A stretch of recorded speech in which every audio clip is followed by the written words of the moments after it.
It can't be that bad, oh, it can't be that bad, oh, it can't be that bad, oh, it can't be that bad, oh, it can't be that bad. Baddies, if we restarted the podcast, the power went out because I tried to hook up my mom's lights, and now I am like a little boy blaming my mom for something that she asked me to do. Because when I tried to plug in the lights, it completely shut off the power in this room. It's definitely not that we have 5 or 6 things plugged into a single outlet. Yeah, you know. This room is drawing more power than any other room in your house. We have arguable. 3 lights, 3 cameras, Christmas lights. My mom is downstairs with her entire Christmas gingerbread village plugged in. And also, like, your mom keeps the entire kitchen, living room lights on all the time. All the time. Yeah. The TV is on, blasting TFC. Just blaring. And she's also on the phone with her iPad on, too. So it's a competition. It really is. I can plug in a couple of things, too, if we want to really win this thing. Get up in the other room. And then you start. I'll turn on the PlayStation. I'll plug in my laptop. I'll turn on the other PlayStation. And let's just see if we could cause a brownout for the entire neighborhood. Brownout. Nice. Yeah. That's when everybody gets diarrhea. Yeah, man. Nice. I just want to commend you real quick because you saw me get frazzled. Yes. Baddies, you guys see it every now and then. I don't think they do. Every now and then I get. I don't think they do. Oh, because it usually happens before the episode. Yeah. And then cameras turn on, and I'm like, okay, let's fucking get this show rolling. It's crazy because you turn the cameras off and then immediately berate me and tell me how bad of a job I'm doing. That is not true. That is not true. I actually commend you, Thank you. You're for right. good I'm performances and whatnot. Ruining this compliment that you're giving me. Yeah, just take it. I mean, that's like just take it. Let's dive deep into it. It's hard for you to take a compliment. That's right. I'm told that by brushing them off, it makes me seem humble. No, by just saying thank you is the best way to. I was told in CCD that when you're given a compliment, don't say no big deal. That's a sin because you're right? Right? Because it's a big deal. God gave you these like magnificent traits for a reason. And like, okay, Christian, never say no big deal. And I'll feel guilty if I ever say, nah, it's no big deal. Now you're like, oh, fuck. Oh my God. Oh, shit. That's another year in purgatory or something like that. Wow. Crazy. I didn't realize purgatory was a thing until like I got a lot older. I always thought it was just like one or the other. And even as a kid, I was always like, everybody gets into heaven? Then why do we have a hell? It's a heaven's waiting room is what purgatory is, right? I think that's Florida. Florida. Ain't never been? Okay, well, how come they put Disney World in Florida then? A lot of land, cheap. Good place. That makes sense. It was closer to Europe so that they could have European tourists. Really? Yeah. That's the reason? Mm-hmm. And they must get a lot, huh? Oh, yeah. I was at States coffee shop earlier today, and I was talking to this elderly man that introduced himself to me. He noticed the stickers that are on my laptop, and he was like, I like the art on your laptop. My wife's an artist. She's a sculptor, and he showed me what he was reading. Blew my mind. It was the most random thing. It was Disneyland's encyclopedia. This is like a 76-year-old man. Well, he remembers when Disneyland was built. Yeah, he told me his name. His name's Jerry. Shout out Jerry. Jerry Buss. But he was like, he had these thick suspenders on. I think he had a Disneyland pin on. And he talked to me for like 14 minutes after the shop closed. Did you meet the ghost of Walt Disney? Honestly, it was surreal. Did you meet Walt Disney's ghost? If he ended the conversation and just dissipated away. Just like winked at you? I would have been like, this is a Christmas Carol right now. It would be, if you could have any ghost meet you and like have a coffee with, what ghost would you want to have a coffee with? And this is a podcast, so this is why we can formulate questions like this. Yeah. I'm gonna go with. Man, that's difficult. It's a tough one. I'm gonna go with. Maybe do a couple. Like I would have a coffee. Like for me, here's what I'm thinking right away. Okay. I would have a coffee with like JFK because right after that coffee, we're probably gonna go like drink and bang hookers or something, right? But then I would also want to have a coffee with like Harry Truman. Because he's my favorite president. And a like lot of very political staunch figures you'd want. Well, I don't get to meet a lot of political figures in my life. Yeah. And I do want to just get to the nitty gritty. Be like, hey, Harry, why'd you quit doing the t-shirt business? He ran a t-shirt company before he became vice president, and then became president. Well, of America. probably because being vice president is a little more prestigious than making t-shirts. I don't know why I'm going this way, but Harry Truman is my favorite president because he's a man of the people and is the only person in history to use the atomic bomb twice. I don't know if that's a proper reason to... No, I get a lot of flack for that because Yeah. there's a lot of people who think that the atomic bomb didn't end the war. It just needlessly killed a bunch of Japanese civilians. I understand your angle. Like, you like it when people double down, but he... No, you know what my favorite part about he doubled down on the wrong thing. He technically triple downed. After he dropped the second atomic bomb on Hiroshima, he told the Japanese, he goes, we have a third bomb that we're going to drop on Tokyo next. And we didn't have a third bomb. But he wanted to. We didn't have one. He was just saying that as a bluff. Well, yeah, but if we had one in stock, he was down. I'm sure they'd build one pretty quick. Yeah, I'm going to do. It's a weird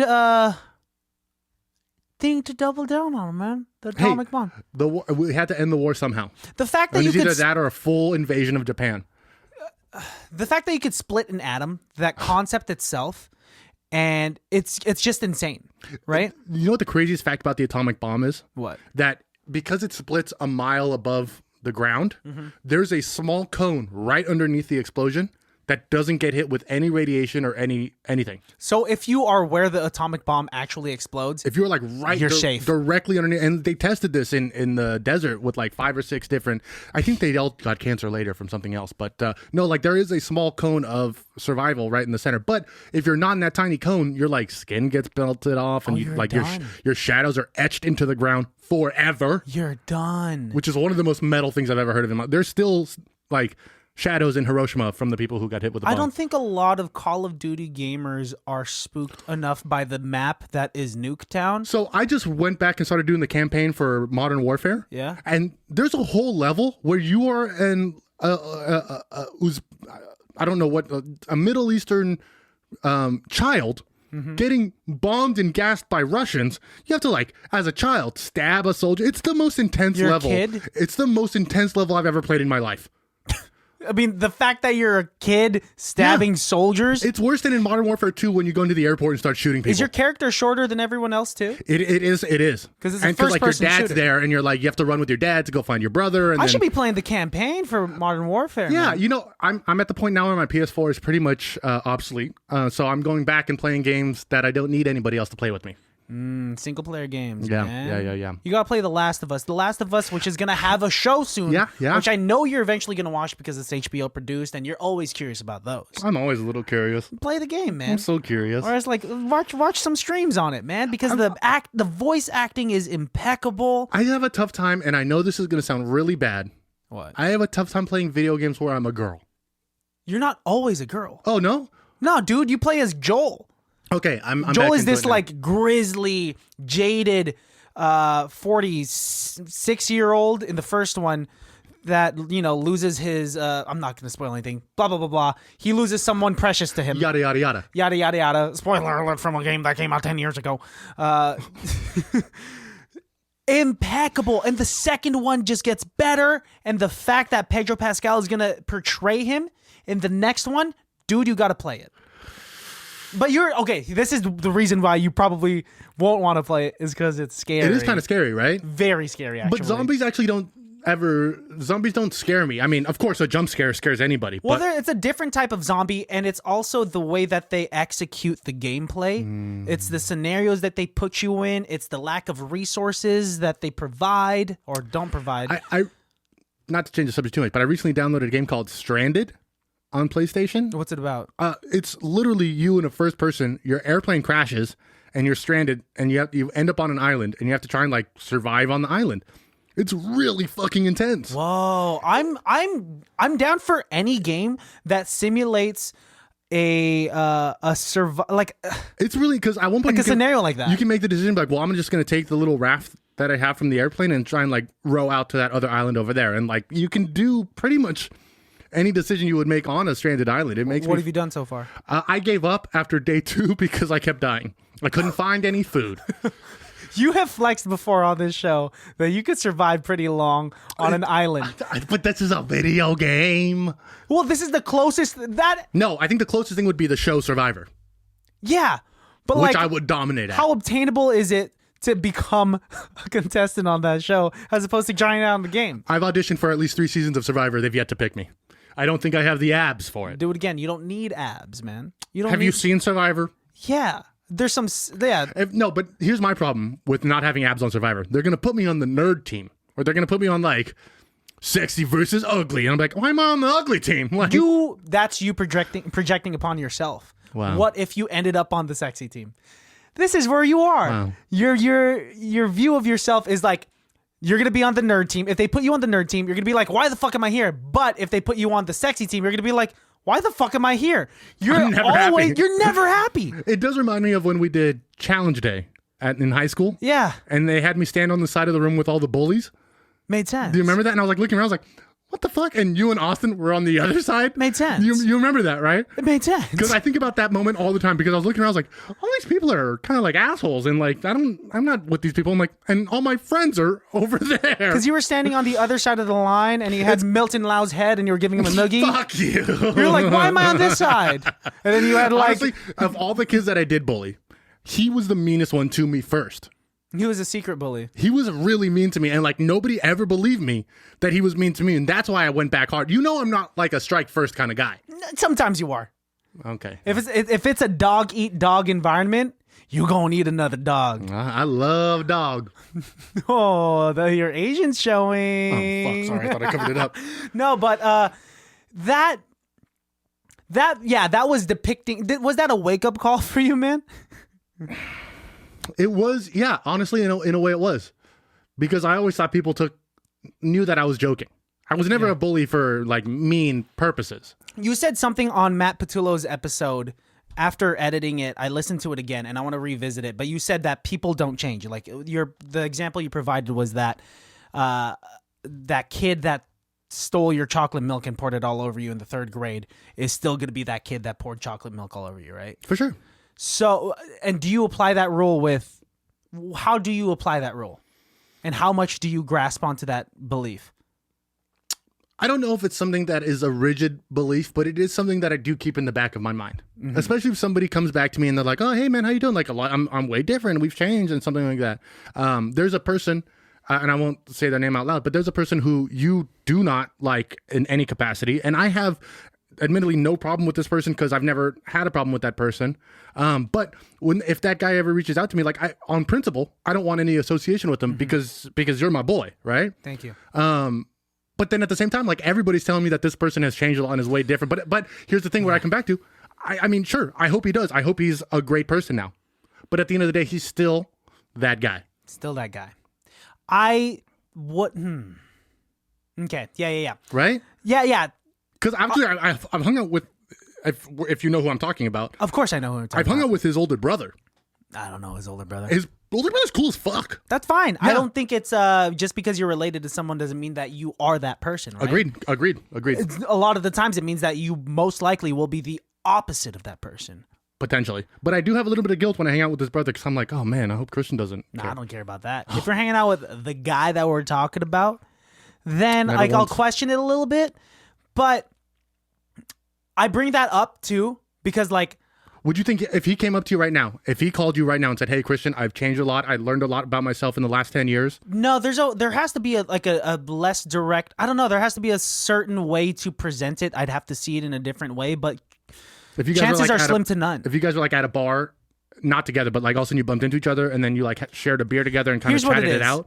Not saying that this is just an example. Yeah. It's not the only hypothetical that will make me change my mind about this. For context, baddies, this is a guy that said some mean things to me when I was overweight in high school, and I had thick skin about my weight back in high school, but like he went over the line without even knowing me and no reason to make fun of me. So I don't hold grudges, but he is someone in the back of my mind that I can easily say that I just have a little check mark next to his name. Hate.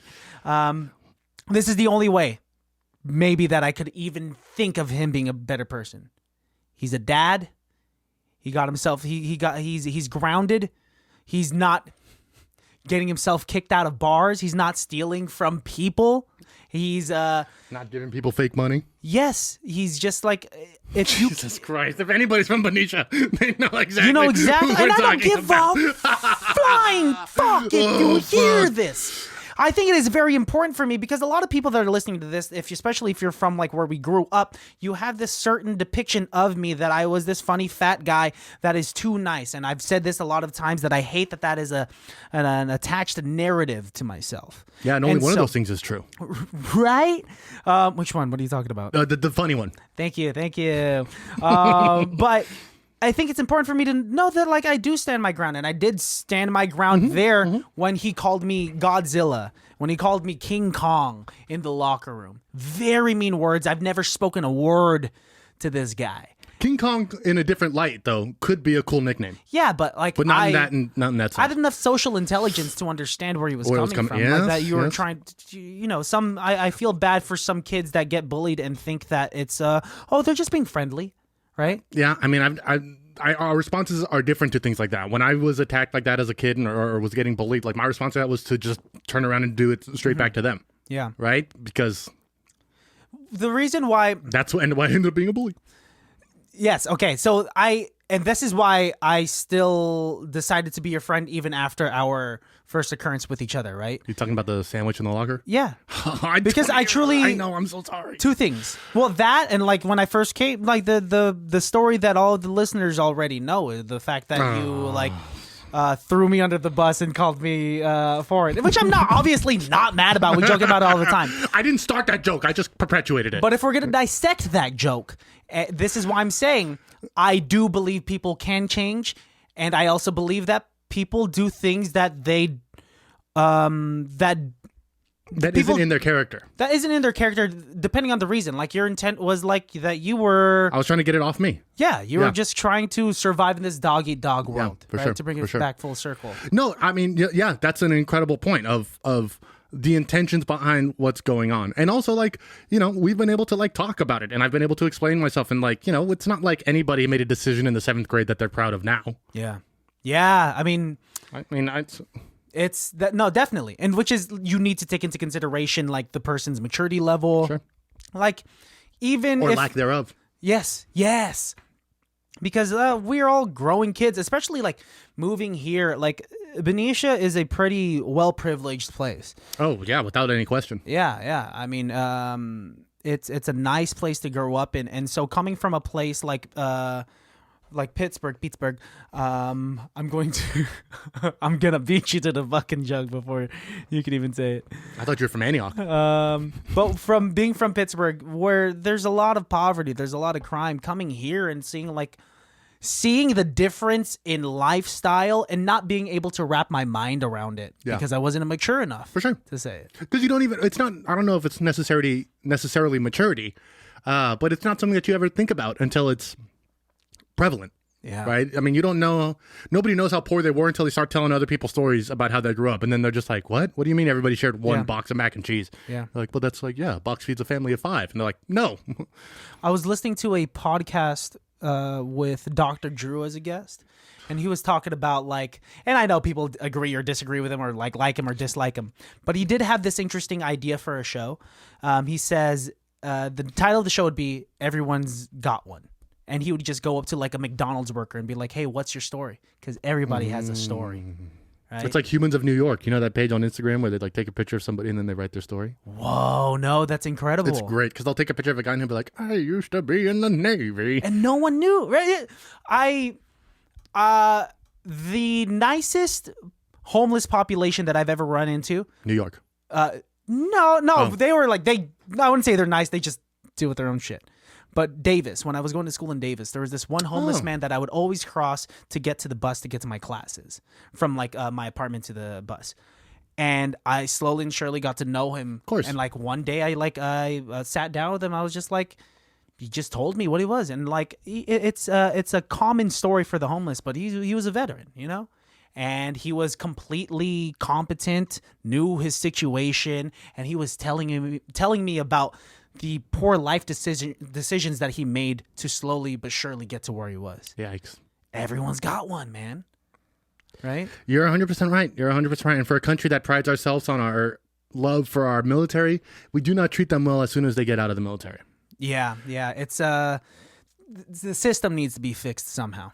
But it won't, because this is America. We want to keep it status quo. Mm-hmm. Nothing's gonna change. Well, this has been a heavy episode.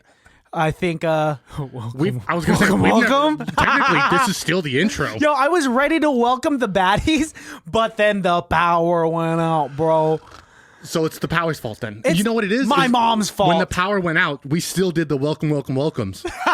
I thought my eyes were just closed the entire time we were welcoming the baddies. And I wear sunglasses, so it looks about the same anyways, right? Yeah, so you just thought the tint got darker. there is a welcome, but you guys missed it. It's in the technical difficulties. Yeah, welcome to another episode of ICBTB's Highly Irrelevant. Highly Irrelevant. I am Christian. I am Alex. And aka Alejandro. You know, a lot of people come up to me, and I don't know why they come up to me, but they say, is it cool that they call him Alex? People come up to me and ask me that. Really? Yeah, people are like, what do I call you? I'm like, honestly, dude, like, I don't give a shit. Well, I appreciate the directness, Yeah. rather than someone coming up to you and calling you Al. That's not okay. Al, there's a lot. Listen, baddies, you can call me a lot of things. Al is not one of them. Douche. Yes. Dick. Asshole. Taint. Yeah. All of those things, I'm depending on who it is, I'm pretty much cool with. But Al is not okay. In fact, I've told the story in the past. I dropped out of a college class because the professor kept calling me Al. Did you slam your pencil on the table? I was just like, I Point it at him? can't do this anymore. I'm breaking up with you. Because I like to talk. I always raise my hand and shit. So he'd be like, all right, Al, what do you got to say? And I'd be like, I don't actually have anything now. You didn't want to correct him? You could be like, sir. At that time, I wasn't very Alex. confident in correcting people. But you've always been confident in correcting other. I've seen it. Maybe not in that environment. Yeah, I think in that environment, I wasn't comfortable. I was never comfortable in college, which leads me to the anecdote that I wanted to start the episode with. What's the anecdote? Recently, I helped Karen out with her oceanography project, and I did the visual for her. I got 20 out of 20 on the visual and 7 out of 8 on the written portion. Come on, boy! Hey! Honestly, those are like higher grades than I ever got in school. But while I was doing it, I was reminded of why I'm not in school anymore, because I hate homework. Dude, I think homework is blasphemy. I think tests are blasphemy. I think teachers need to observe students in a group setting and maybe in single person tasks, but understand that providing a test for someone puts them in an environment that is inorganic to the workforce. Oh, for sure. Well, I mean, the schooling system that we were brought up in was designed for factory workers. That's why we have a time in and a time out. That's why we have a job that they give us to do, because they're training us to be factory workers. But then the Industrial Revolution ended and we don't have factory workers anymore. And now customer service workers are like, I don't want to do this shit for $15 an hour. And that's why we have such a bad problem with the jobs market in America. Do you know we're slated to have more people quit their job at the end of this year than any other year in history? I believe it, man. 40 million people are projected to quit their job at the end of December. Jeez, really? Fuck, man. This this country's burning down. I hate to say it, but it is kind of very reminiscent of the last days of Rome. Oh, you think we're gonna have this is the fall of Rome part 2? I've always thought that America's too big to be governed by one central thing. Right? Do you think sorry, I don't mean to No, but even as a kid I used to say, I think my lifetime will see the end of the United States of America. Whoa. All right, let's talk about it. Because look at how different we are from... Because here's my whole thing is, and I've said this in the past too, is I don't want people in Kentucky making rules for me. I don't want to make rules for people in Kentucky. In Kentucky, they think they're winning the drug war. They cut down 2 pot plants and they think they're winning the game. But now in California, we have legal pot making $1 billion in tax revenue. It doesn't make sense. And they're the reason why it's not federally legal all across the nation. I think what's a problem with this country that's going on right now is that there are portions of of districts and states that are just so not ethnocentric, but culturally centric, right? Yeah, which I think is what ethnocentric means. Bubbles and bubbles and bubbles of beliefs, and not wanting to collide with other bubbles and have a dialogue, right? Well, because the bubbles that they're colliding with are the exact opposite of their bubble. Yeah, man. That's another problem that I see is there's no nuance in America. I've been saying that for a long time. There's no gray areas anymore, which is also a big problem. Everything is just so distinct, and everyone is grounded in their beliefs, and it's causing such a division, and it's it's crazy to see getting older, understanding the divide of this country, right? Have you seen the diagram on Instagram or whatever where it's like strong men and mankind, not men, but strong men create peacetime. Peacetime creates weak men. Weak men create war, and war creates strong men. So it's a constant circle, and I think we're right at the end of weak men. Okay, then so we're gonna get into war. Unfortunately, based on history of what I've read, that's the only way to progress a nation. Damn, and Because in wartime, everything goes up, production goes up, money goes up, the national what is the word I'm looking for? Like the love of your country, patriotism goes up in wartime. That's why ever since World War II, our country's been perpetually trying to do endless wars so that we can keep this shit going. so it's been since the last World War. That was in the 40s. So it's been 80 years since. Yeah. And then we had other wars in between. And all those wars in between were supposedly endless wars. We were in Vietnam for over a decade. Mm-hmm. We were in Afghanistan and Iraq for 20 years. Yeah. I remember when that was going on, I was just a kid and I couldn't even fathom. I remember even having a question be like, the war on terrorism, that's not a country. Yeah, what are you talking about? How do you have a war on an ideal? Yeah. Right? That's why the drug war is stupid. You were questioning that as a kid? As a kid, I always had weird questions. Yeah. I was always like confused about where the line ends. And I think that's why I've become the person who I am. Because then I went through and researched and was like, oh yeah, it is actually kind of bullshit. I appreciate you because you ask questions when they pop up. Yeah. I've pacified myself from asking questions knowing that it might cause conflict or like I'm afraid to be, not as much anymore, but I was afraid to be ignorant for asking a question, like, because everyone's gotten that response of like, you should know that. I'll tell you the dumbest question I ever asked but legitimately did not know the answer to. What? Was in the 10th grade. I think we were in a history class and my teacher said the word sodomy. And I legitimately raised my hand like, I don't know what that word means. And like people like laughed at me, whatever. And she's like, well, let me read you the definition from the dictionary. Yeah. Because she didn't want to tell me it's butt sex. So she reads the definition for me. And I remember, I will never forget that moment because legitimately, I mean, I pride myself on knowing some stuff, but I had never heard that word. I mean, I guess I did when I'd read the Bible, but I didn't know that word in that tense. I didn't understand the context of what was going on. And so I remember asking that question and being laughed at for asking a question. It may have been, it's definitely not the first time, but it may have been one of the last times I was laughed at for asking a question. That shit hurts, unintentionally. Man. Yeah. It and I think it's important to ask questions. Like the way our minds work is through reinforcement, right? For sure. And you don't want to be punished for asking for our curiosity at no matter what age. It depends on like how you, and that's why for the longest time I had to learn, and I know you're gonna laugh at this, I had to really learn the English language coming here because the people I was surrounded by, a lot of people that were using a lot of grammatically incorrect phrases because I came from Pittsburgh. Yeah. And You were very deep into the culture. Yeah. Into your culture, right? But I mean, I don't see, I recognize that because like when my mom grew up in East LA, she was going to school and learning English and stuff like that, but then she'd go home and have to speak Spanish because that's all her parents knew, right? Like that is the plight of the first generation American. So honestly, I commend you for that. I condemn you. I condemn you to hell. I commend you for that. I actually think that's a very noble thing that you did. Thank you, man. Yeah. Thank you. It's trying to find my footing here in Benicia, like knowing that I was an outsider.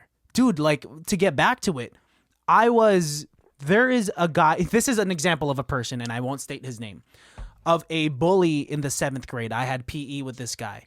And I would... it's not me, is it? No, it's not you. Okay, good. You. This guy was like, he was definitely known to alpha other people. And we would be running around the tennis courts and he would run slightly faster than me. And he would like wave his hand at me like this, his fist at me like this. He would say like, Christian, here's some peanut butter. Here's some peanut butter because I was fat. He would do the Filipino accent because... I was Filipino. I am Filipino, and I had no friends, and I wanted to make friends, and so I wanted to get a laugh. And I hate 7th grade Christian for this, but I ran faster. I ran toward the peanut butter. What do you do when you have no other option? Right? Just sit there and cry, or do you get into the joke? I gotta pee again. I know. I can read your body language. You can tell by like my antsiness. You're wiggling. So you ate the peanut butter. I didn't like lick it off. I didn't eat imaginary peanut butter off of his hands or anything.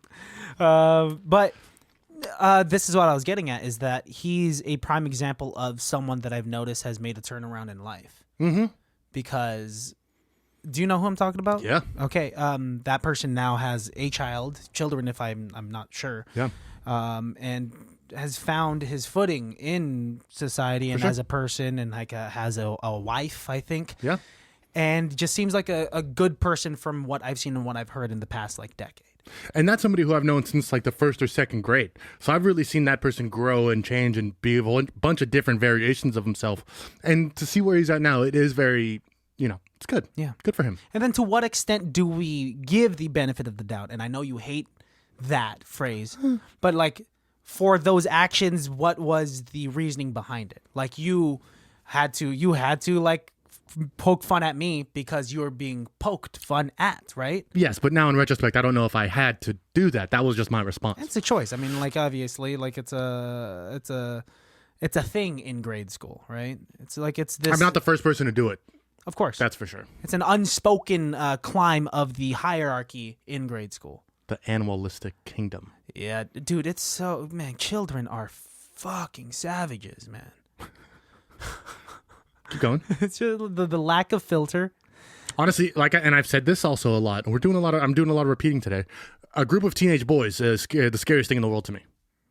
And tell me why again? Like 4 teenage boys together, like would scare the shit out of me because like they have nothing to lose. They're trying to one up each other always. They're at the least they're gonna make fun of me. And the most punishment... At the most, they're going to kill me. And already being made fun of by a group of teenage kids because they're supposedly what's hip, right? And they always fucking are. And they're woke and they're tic-tackers. It's just like, I haven't been made fun of yet. Okay, I'm going to be real with you.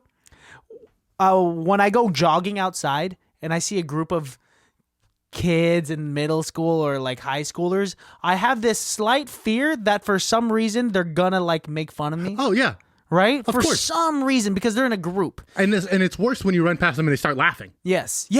Because it has nothing to do with you. But I used to run during the summer. I would run around the neighborhood in.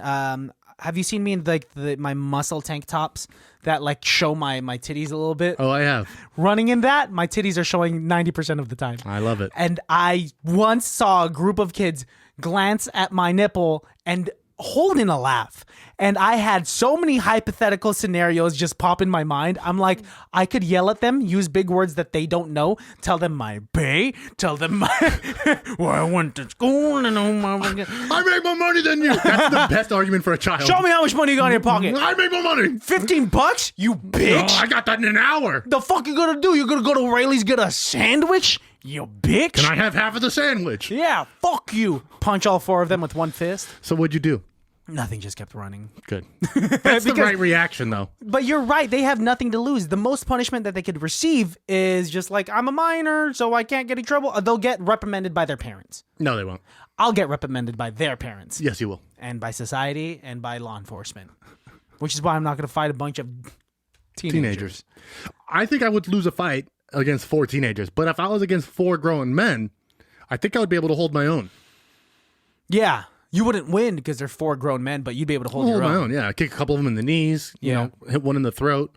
But when you, whoa, man, that's pretty graphic. Yeah, you can't fight them all 1-on-1, right? You got to like take a couple out and work on 1 or 2. So you stomp on one's knee, right, backwards, so it hyperextends, and then the next person who comes up to you, hit him right in the throat, so he's out, break his trachea, and then the next person who comes, you can kind of like, and then like get around him. Yeah. I've been watching a lot of Jack Reacher. Love Tom Cruise. There's gonna be a new Jack Reacher, right? There is. It's a TV show now. Yeah. And they have the guy from. I know him from Brooklyn Nine-Nine. Oh, is that what he's from? Well, he's also from like Blue Mountain State. Yes, as the football player there. That's how I know him. I want to backtrack a little bit. Do you remember the ending scene of Step Brothers? When they go to the playground and they start fucking up all those kids? Yeah. What do you think happened after that? These are two grown 40-year-old men destroying a bunch of 11-year-olds. Like, breaking their bodies.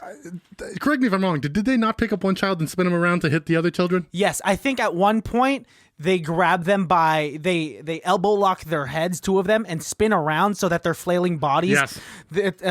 hits everyone. It's like they have a radius, an untouchable radius around I love them.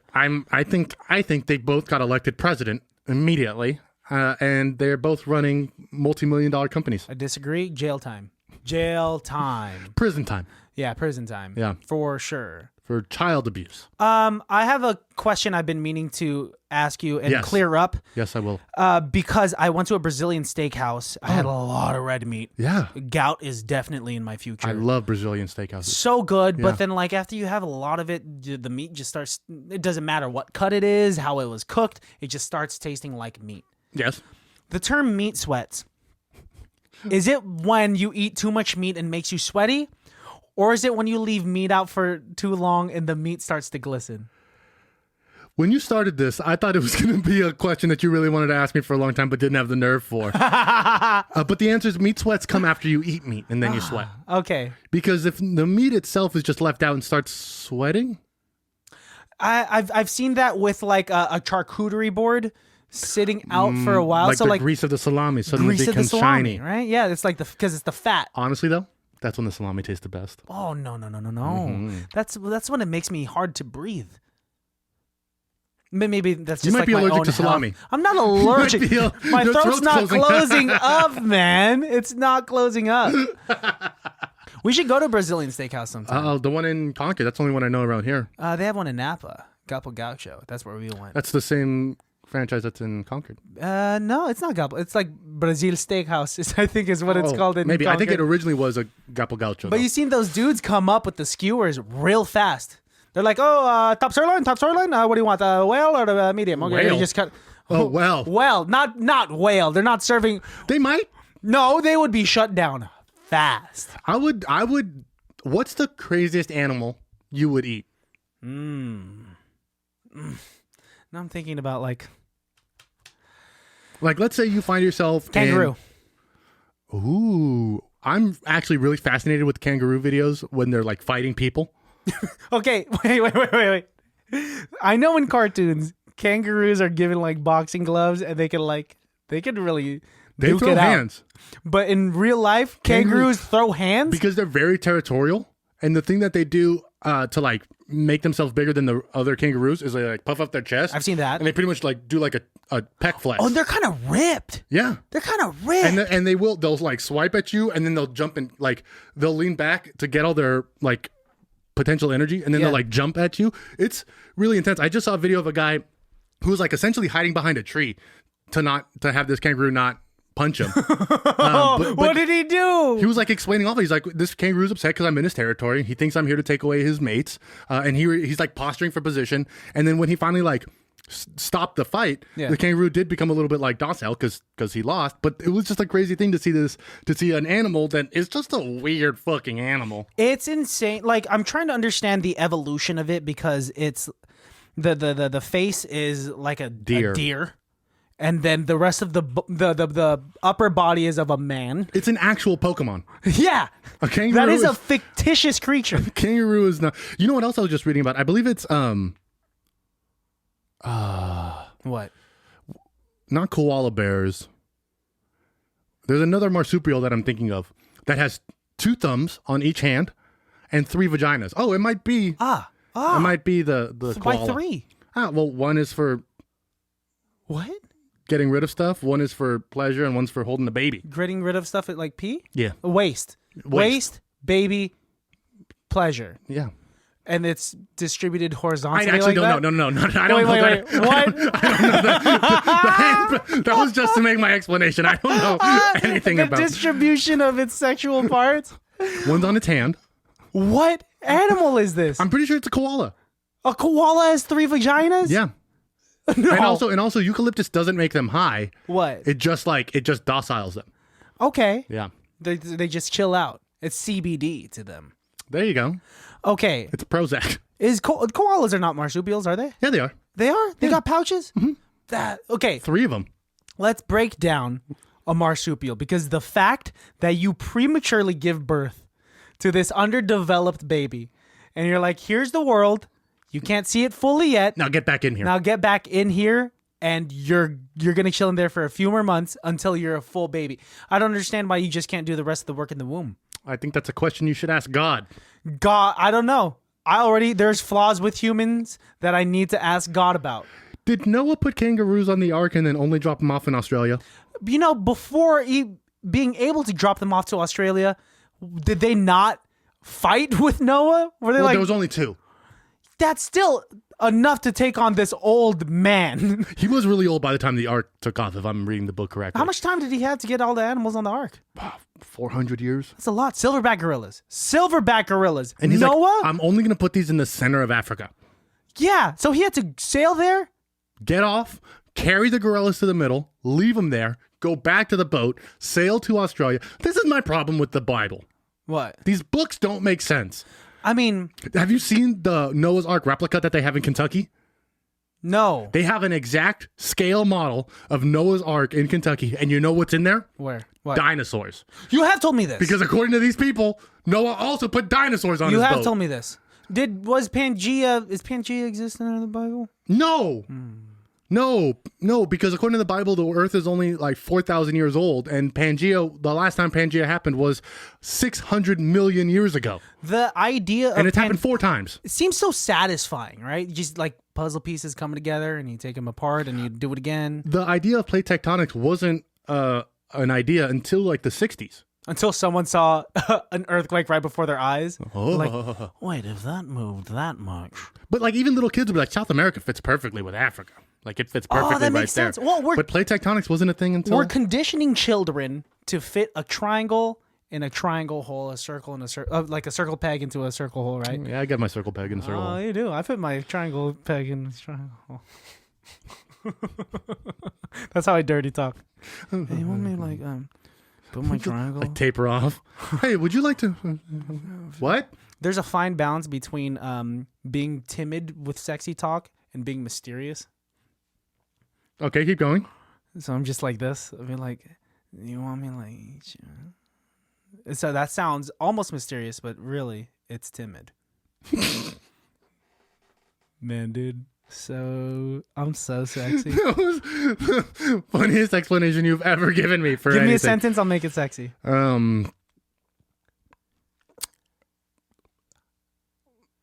Let's do it. I was gonna give you something really That's like already. Well, that's not sexy. I was That's gonna say something aggressive. like pass the potatoes. Pass the potatoes. Food and sex don't line up for me. We've talked about this in the past. I get very confused. Yeah, what's the deal with like? Wait. But there are buffets at strip clubs. Yeah, and there's a reason why nobody eats at the stage. Some people do. Ugh, I wouldn't. I I don't want to mean, be full. I made that mistake once. I've never been full and horny. Never. No, because you're satisfied one way or the other.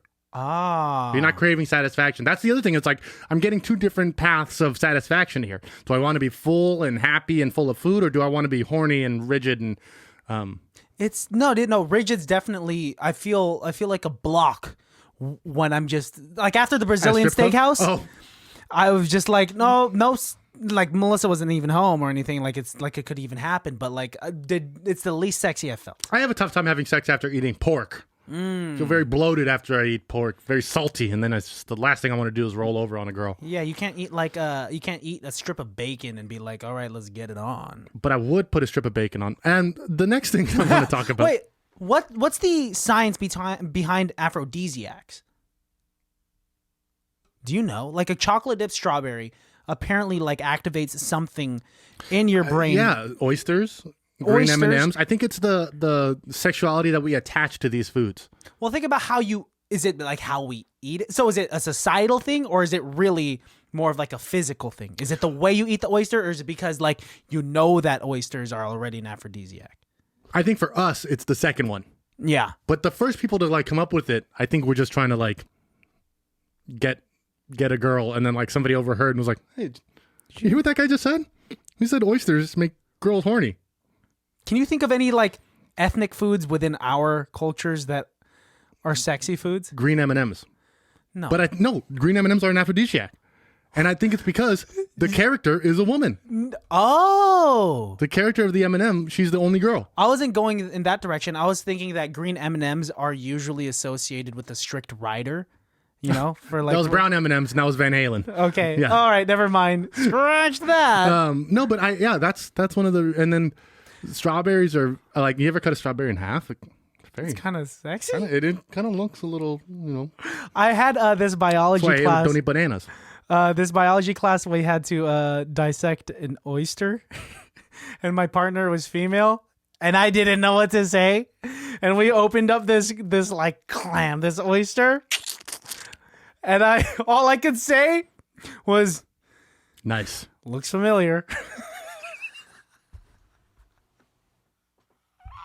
She looks at you and she goes, I bet it doesn't. And then she goes back to work. She didn't come to class the next day. I'm kidding. She I'm was kidding. dead. I do enjoy oysters. Oysters are a delicacy, man. Yeah. When's the last time you had a good oyster? Sounds like I'm hitting on you. A couple days ago, baby. No, I actually haven't had oysters in quite a while. Me and Nick Lowe went to get oysters once when I was living down in Orange County. Yeah. We had a friend who was a manager of a restaurant. There was a big oyster bar there. It was a big deal. But oysters are always good. And then you have like a plate of them. Then you're like, let's do another one. Then you have that second one. And then you order a third one thinking that's what's going to help. But by the third plate of oysters, everybody's sick. Yeah, you can't have. It's like raw fish, too. It's just coagulated fish tongue. I think with like any. What are we talking about? We're talking about seafood, man. See, that's what it is. I think like any sort of raw food, even though we've. Ain't it crazy? Like we've now. The cavemen that created fire so that they could cook their food. That was a tool that changed society forever because now we're changing the way we feast. Yeah. And then the more societally developed we've become and the more like the more full of ourselves we become, we're just like, hold the fire. I will eat this raw. I mean, a nice like Wagyu tartar. Yeah. Just kissed with a light flame. So it's just like seared, something seared. I love a good hard sear. When it's because that's the two Damn, worlds. why are we talking about steaks? Now I I'm getting know. hella hungry. I'm hungry. Now I want to go home and make a steak. It's gonna be like 12 o'clock at night. I'm gonna be over here frying a steak. I make a hell of a steak. I don't know if I've ever cooked for you like my tentpole foods. It's possible. Have I ever cooked for you? You've cooked for me once because I've had dinner. Like you've made us fajitas when Melissa and I came over. Oh yeah. Yeah, that was nice. We gotta have another one of those. But in the meantime, do you want to do an improv scene, my friend? Yeah. All right, let's get to it. The Baddies have been waiting for it. Baddies, thank you so much. We put you through a lot today, guys, but you know what? We went through a lot today to make this fucking episode. Yes, we did. So appreciate it, and I hope you guys are still listening. And tell your friends to like follow us on YouTube. Yeah. Also, if you're on Pokemon Go, hit me up because I'm back into it, and I could really use some friends. You send gifts, and we can battle and trade. But that's nothing. I traded with my friend today, my Graveler, trying to get a Golem, and then she couldn't trade me back the Golem. So that sucks. What? Yeah, I don't know. I don't know why. Is she fucking with you? No, like we tried to do. I was like doing it all on both phones. Question for you before we get into the improv scene. If a stranger were to accidentally Venmo you more than $200, it's mine. Damn, it's mine. Fuck them. I had a coworker that was accidentally Venmo'd over $200, and he gave it back, and the stranger tipped him $1. That's more upsetting than anything I've ever heard in my life. How much do you want? Are you gonna put a ransom for the? No, fuck that guy. It's his mistake. It's mine. Oh shit! I'm gonna transfer it immediately to my bank and then delete the Venmo your Venmo app. account. Ah, your account. You have to do it. Gone. Wow. I do remember one time in middle school, this lady dropped some cash on the floor. Yeah. And I told her about it, and then she like gave me one of the dollars or whatever. But I remember as soon as she left, one of the guys sitting next to me was like, "I wouldn't have said anything. Then we could have kept it all." And then I remember even thinking to myself like, "Huh, I could have kept it all." That's a thing to do. Yeah. Found a $20 bill in Burlington when I was 6 years old, and I jumped up with joy, super loud, saying I found a $20 bill. Security came and took the $20 bill. Recently, I've been on I found a $5 bill twice. In your pocket? Separately. No, on the floor. Whoa. So the first time I found it was at work, like just in the parking lot, and there was nobody around because it was the middle of the day. And I was like, oh, well, it's my $5. The next time it happened, I went to go buy some yerbas for Karen, and I didn't have, my card kept getting declined. So I was like, oh, fuck it. I was like, whatever. And I like called her. I was like, hey, I can't get it right now. Like, whatever, no big deal. Walking out, kind of got my head down, and boom. $5. It was enough to buy 3 yerbas. Whoa. And even Karen was like, how do you do this? I was like, I don't know. Satan provides when he likes. Or God trying to make up for a 3-vaginaed koala. He's apologizing to me for that? No, he's just... With $5? Sorry about those koalas, pal. Apologizing to mankind for koalas. You could just not give them chlamydia. Which is a weird thing to just, like, by default, give an animal... just a bunch of sex disease. Just a transmitted disease via... I mean, do they have... Are they born with chlamydia? Or they just fucking they have it? Nobody's born with chlamydia. Do they have sex doctors? Chlamydias? Not chlamydias, what? Koalas? Yeah, they have sex. I think they even have doctors, sex. like, you know, I mean, can a vet be like, I don't know how to tell you this, Mr. Koala, but... He sits him down. Mr. Koala, take a seat. Those bumps on your lips, those are chlamydia. I don't get it. Jim has it. Steph has it. And you also lose that your last 2 sexual partners were Jim and Steph. Oh, there's a threesome, yeah. Everyone's doing it in the jungle. Well, and that's the problem, sir. Did you wear a condom? I mean, they're not provided for us. Well, we have some free ones, koala condoms. Man, that's wild. I don't even know what a koala penis looks like. I do know duck penises are like a corkscrew. Stop. Wait. Stop. Yeah. So when they fuck, do you have to spin a duck so it goes inside? No, it's so they can't get yanked out. Oh, they're just like attached. Yeah. Yo, animal body parts are the most insane thing. Penises are weird, dude. Vaginas usually are consistent. Pretty consistent across the board. A horse vagina looks like a cow vagina, looks like a goat vagina. But hopefully doesn't look like a woman's vagina, right? I don't know. Let's do an improv scene. Yeah, let's stop this before it gets too crazy. Before we get canceled for talking about animal vaginas. This episode has been all over the place, and honestly, it might be my favorite one. I'm so happy with this We episode. got super deep in the beginning, then we lost power for a minute, then we got back into it. We're able to get silly. That's now what we're talking it is. about animal vaginas. A lot of animal vaginas. The more and more you bring it up, the more and more it exists. I think that's called a tulpa. What? When something doesn't exist until you start thinking about it, and then it exists, that's a tulpa. Like Slender Man. Or Momo. You should be Slender Man for Halloween, and don't ever say Momo to me again. Let's do this improv scene. Ladies and gentlemen, Irrelevant Highly.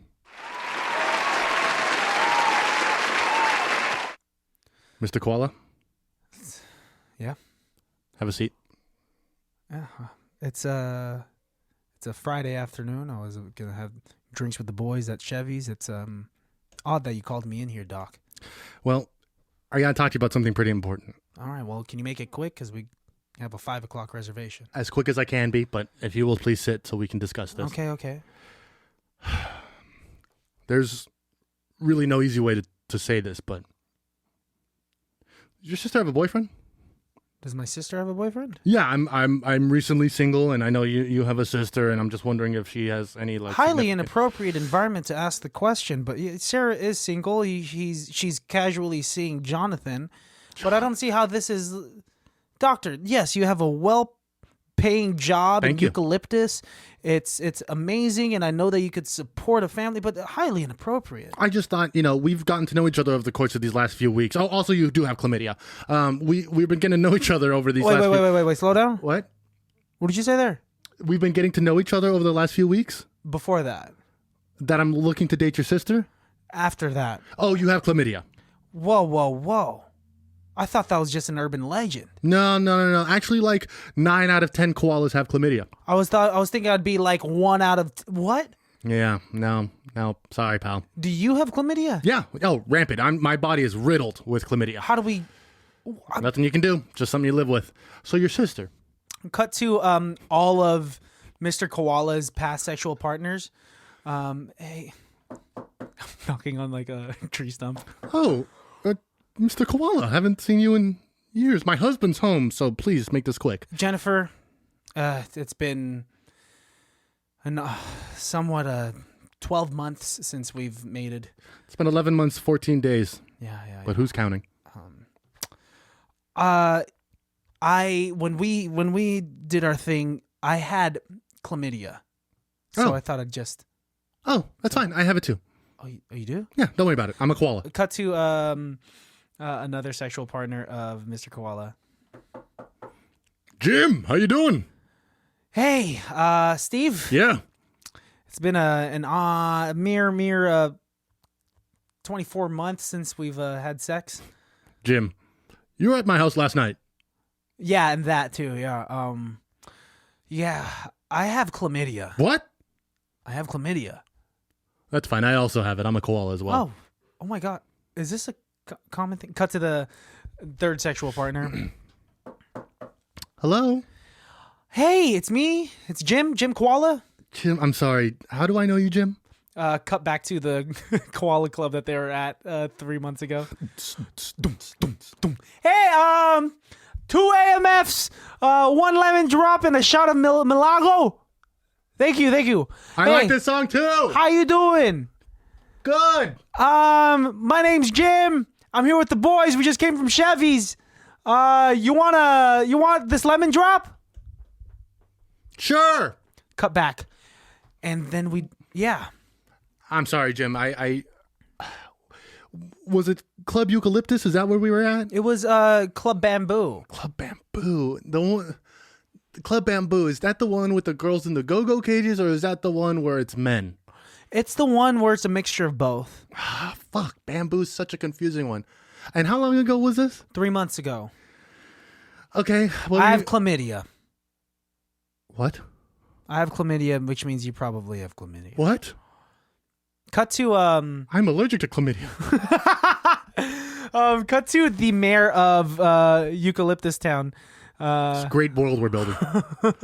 Ladies and gentlemen, we have a vicious outbreak of chlamydia, and the only way to save it is if everybody wears a mask. I'm not wearing a mask. If everybody stays home. I'm not doing that. And you just don't talk to your grandparents. Hi. We see a random koala coming up with the letter Q embroidered on his fur. I think that's called a branding. Branded onto his fur. What did I say? Embroidered?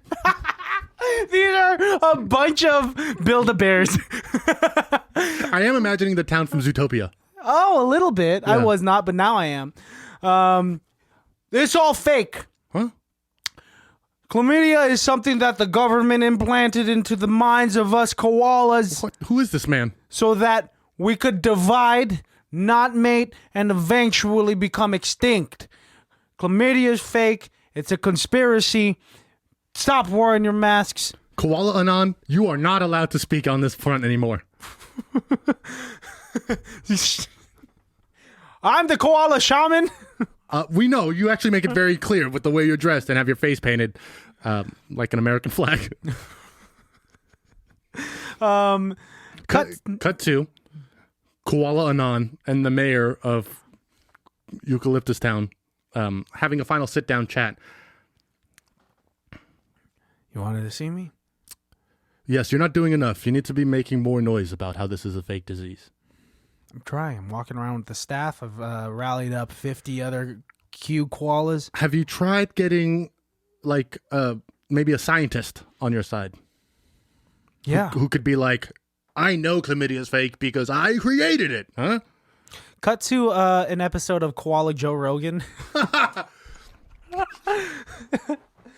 Yeah. So Koala Anon, you are most known for being like an outspoken person, but what is it that you really want people to know?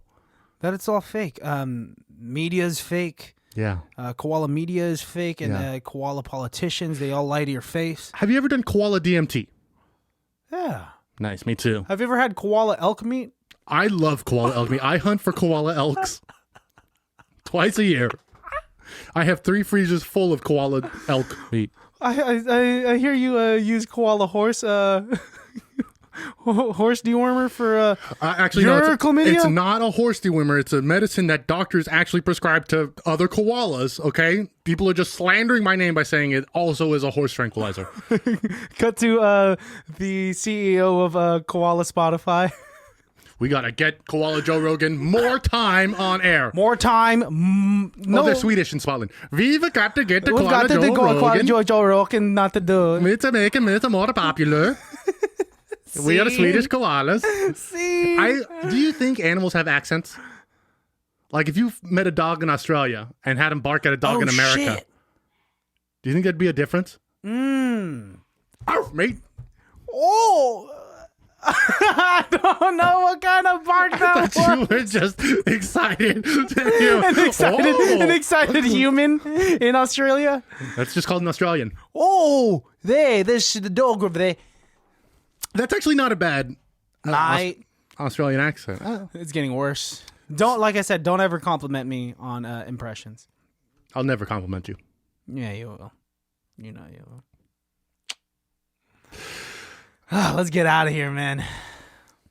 Let's see who can count the highest. Come up with a better challenge. Okay, that's fine. You know, I let's don't get out of usually here. say no, but let's actually end the podcast with a better challenge. You know what? Something we should implement is ending episodes, highly irrelevant, with like a weird challenge, just like a weird thing. Okay. You have to come up with it, and I'll double down and I'll do it. What, you looking around for inspiration? Let's finish the drinks that we have. No. This is a big White Claw. This is a big beer. Baddies, stay happy. Stay lovely. We have new merch. Check it out on the store, ICBTB.com. You guys know where to follow us on Instagram. At call_me_Jesus. Christian has asthma. At ICBTB podcast. Yeah. We love you. We love you. I love you more than Christian does. Same goes for me double. Says that, and same goes for me triple. Fuck! You can't do that. All right. Mazel. Shen Shen.